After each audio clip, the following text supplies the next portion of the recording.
Assalamualaikum warahmatullahi wabarakatuh. Perkenalkan, saya Andi Surinda Mustafa dari program Pasca Sarjana Pendidikan Fisika Universitas Negeri Makassar.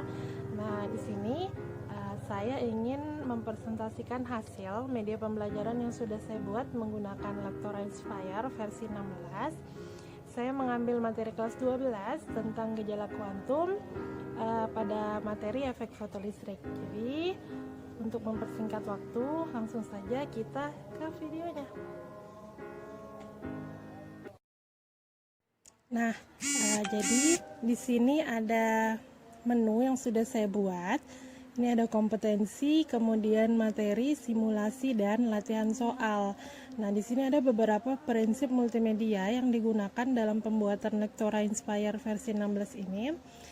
Yang pertama ada prinsip multimedia, di mana ada teks dan gambar yang disajikan secara bersamaan. Kemudian juga ada prinsip kesinambungan waktu dan kesinambungan spasial. Kemudian kita masuk di menu kompetensi.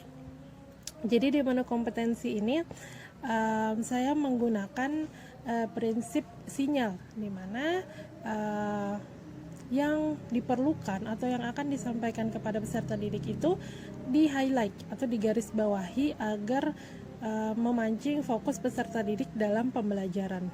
Kemudian di materi, di menu materi ini yang pertama saya sajikan simulasi, dan jadi ada prinsip praktik di sini di mana peserta didik bisa melakukan sendiri dan mengeksplorasi sendiri kemampuannya.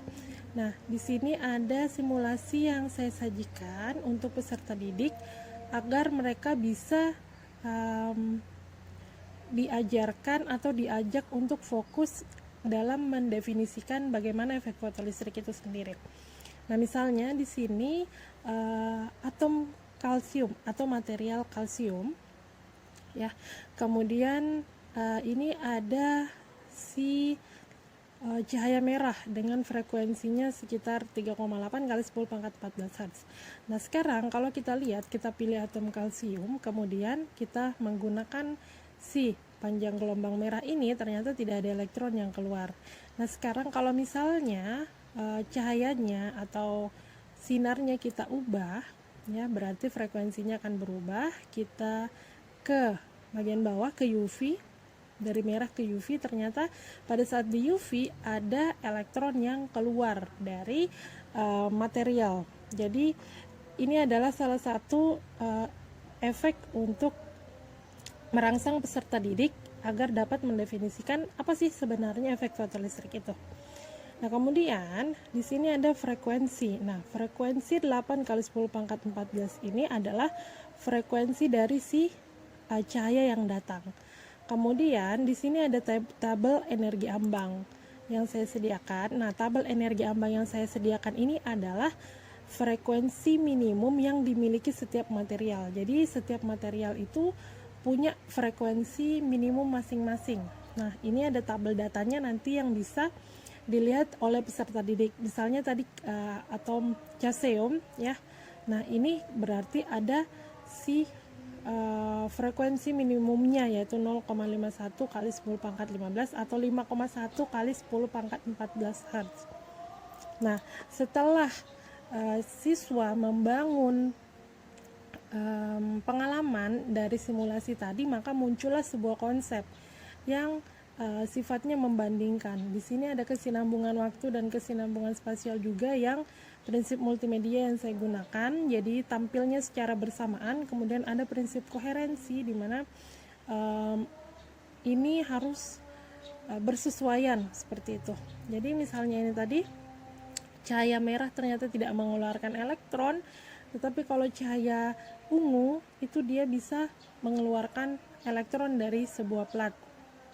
Nah, jadi setelah melalui simulasi itu, melalui persepsi awal, maka siswa itu dapat mendefinisikan sebenarnya apa itu efek fotolistrik. Nah, dari sini mereka bisa melihat bahwa efek fotolistrik itu ternyata proses pengeluaran elektron dari sebuah permukaan material. Nah, dengan syarat-syarat tertentu. Jadi tidak serta-merta langsung elektron itu terpencar keluar ketika ada cahaya yang mengenainya. Ternyata ada syarat-syaratnya.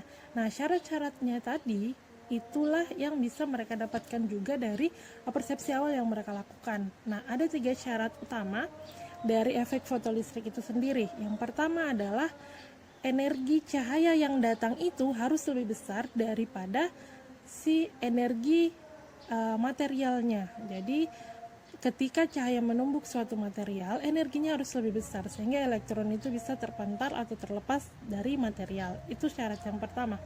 Syarat yang kedua adalah frekuensinya si radiasi atau frekuensi cahaya yang datang itu harus lebih besar daripada frekuensi ambang tadi, frekuensi ambang yang dipunyai material.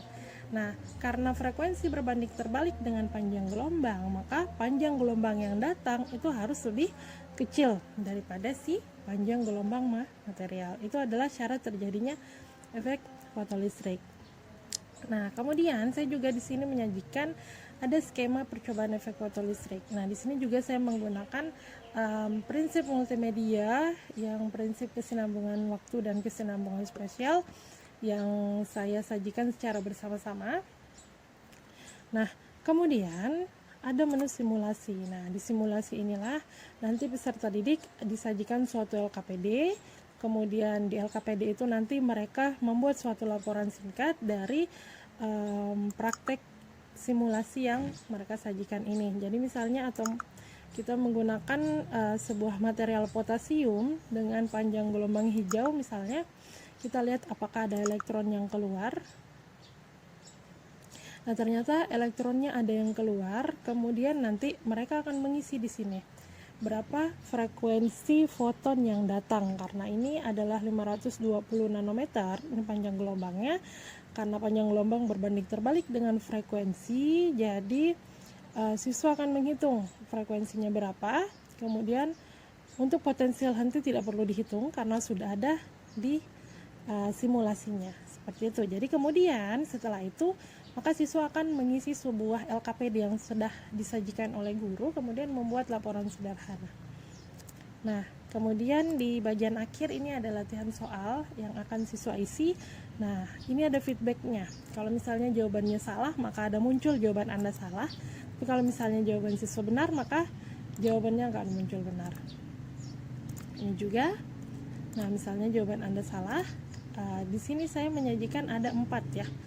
Ada 5 soal yang saya sajikan. Nah, seperti ini.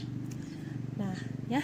Jadi sampai situ saja penjelasan dari multimedia yang sudah saya buat. Kurang lebihnya saya mohon maaf. Saya akhiri. Assalamualaikum warahmatullahi wabarakatuh.